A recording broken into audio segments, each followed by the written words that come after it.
দেখেন গা আমার স্বামী বাঁচে থাকতে আমাকে ঘরের ফুসর করে না, হেলে তাক আমার কাম করি খাওয়া লাগে মানুষের বাড়ি। আপনি মানুষের বাড়ি কাম করে সংসার চালান? আমি মানুষের বাড়ি কাম করি সংসার চলাই। আপনার স্বামী আপনাকে ভাত কাপড় দেয় না? না। চলেন তো দেখি, আমার চলেন স্বামী ভাত প্রিয় দর্শক, কাপড় দেখি দেয় না। তার স্বামী কেন ভাত দেয় না। আমার মা সমতুল্য একটা অসহায় কি কেন ভাত কাপড় দেয় না? ভাত কি হয়েছে বলেন, আপনার স্বামীর কি হয়েছে? হেলে কেন ভাত কাপড় দেয় না? নিবার জন্ডিস, তার হলে রক্ত নাই, আমি টাকা বানে প্রিয় বন্ধুরা, দেখতে পাচ্ছেন তার স্বামী অসুস্থ। আপনার স্বামী এটা না? হ্যাঁ। আপনার স্বামীর কি সমস্যা?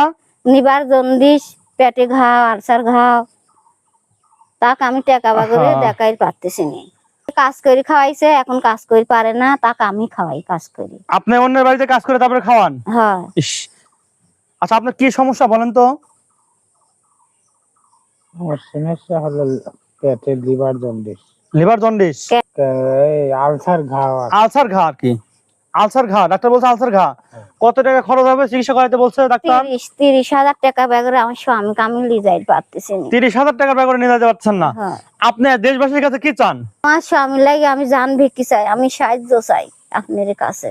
আমি স্বামী দেখাই পারতেছি না। দেখুন, তার স্বামী ছাড়া এই দুনিয়ায় কেউ নাই। কেউ না, আমার স্বামী ছাড়া কেউ না, আমি টাকা ব্যাগরে দেখাই পারতেছি। আপনাদের কাছে সাহায্য মাত্র 30,000 টাকার ব্যাগরে তার স্বামীকে চিকিৎসা করাতে পারতেছে না। আপনারা তো চাষটলে বসে 10 টাকা, একটা সিগারেটের দাম 10 টাকা, আপনারা 10 টাকা করে দেন। 10 টাকা করে দিলেও 100 জন দিলেও দেখা যায় 1000 টাকা হয়ে যাচ্ছে। আমি চাই তার চিকিৎসার জন্য আমাদের হরিপুরবাসী সবাই এগিয়ে আসেন, সবাই আপনারা এগিয়ে আসবেন।